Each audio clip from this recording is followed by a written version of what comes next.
इयत्ता 8वी विषय इतिहास धडा 3 ब्रिटिश सत्तेचे परिणाम.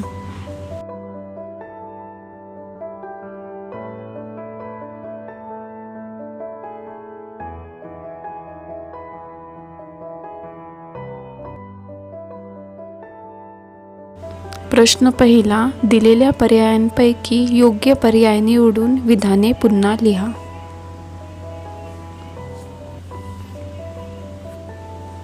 1. पोर्तुगीज रिकामी जागा. फ्रेंच, ब्रिटिश हे भारताची बाजारपेठ काबीज करण्याच्या सत्ता स्पर्धेत उतरले. पर्याय अ. ऑस्ट्रियन, ब. डच, क. जर्मन, ड. स्वीडिश. उत्तर आहे डच.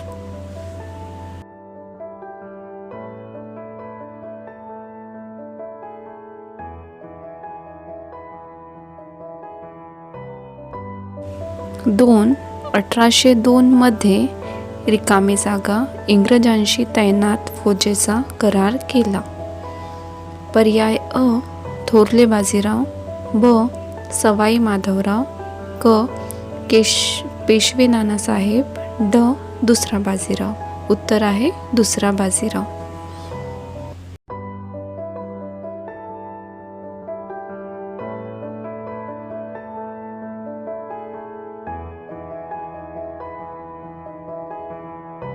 तीन.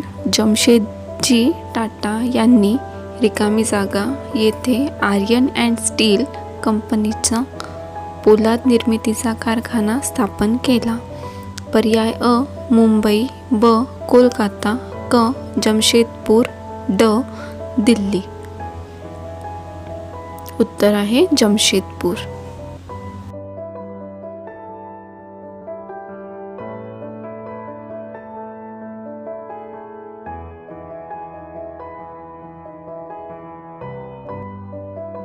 प्रश्न दुसरा.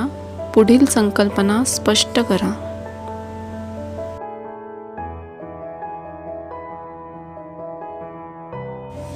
1. मुलकी नोकरशाही.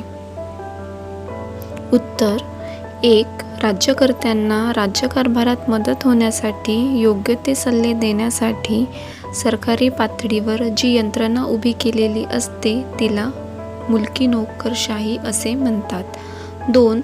भारतात आपली सत्ता दृढ करण्यासाठी इंग्रजांनी मुलकी नोकरशाहीची निर्मिती केली. 3. प्रशासनाच्या सोयीसाठी आपल्या ताब्यातील प्रदेशांची जिल्ह्यावर विभागणी करून जिल्हाधिकारी हा शासनाचा प्रमुख नेमला. 4. नोकरशाहीसाठी नियम घालून देण्यात आले. मुलकी नोकरशाही हा इंग्रजांच्या भारतातील प्रशासनाचा महत्त्वाचा घटक व प्रमुख आधारस्तंभ बनला.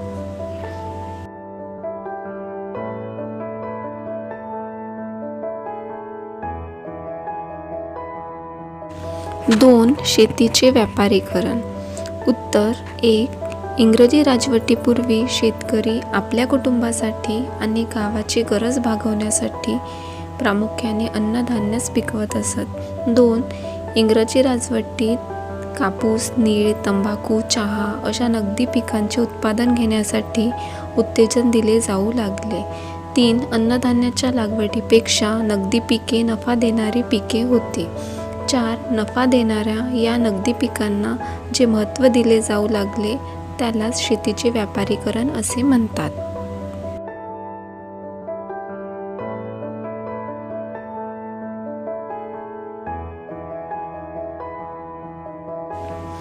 तीन. इंग्रजांचे आर्थिक धोरणे. उत्तर. 1. औद्योगिक क्रांतीमुळे इंग्लंडमध्ये भांडवलशाही अर्थव्यवस्था रूढ झाली. या व्यवस्थेला पोषक अशी अर्थव्यवस्था त्यांनी भारतात रुजवली. 2. जमिनीची मोजणी करून जमिनीच्या क्षेत्रानुसार शेतसाऱ्याची आकारणी निश्चित केली. 3. शेतसारा रोख रकमेत आणि वेळेत भरण्याची सक्ती करून स्वतःचा महसूल वाढवला. 4. नफा मिळवून देणारी व्यापारी पिके घेण्यावर भर दिला. तसेच भारतात आयात होणाऱ्या मालावर कमी कर तर भारतातून इंग्लंडला जाणाऱ्या मालावर जबरदस्त कर लादले.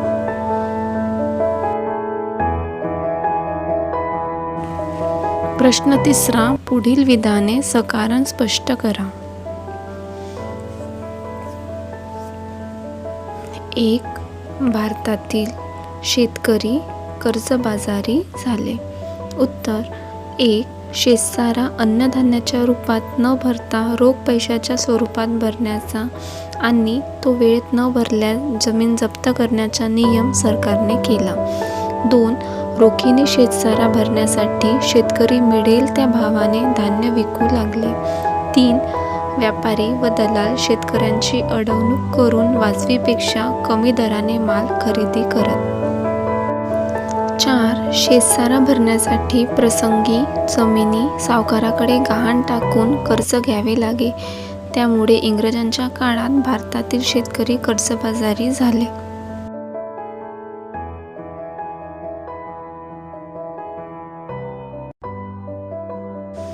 2. भारतातील जुन्या उद्योगधंद्यांचा ऱ्हास झाला.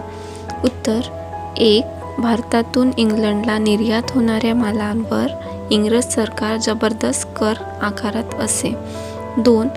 मात्र इंग्लंडमधून भारतात आयात होणाऱ्या मालावर अतिशय कमी कर आकारला जात असे.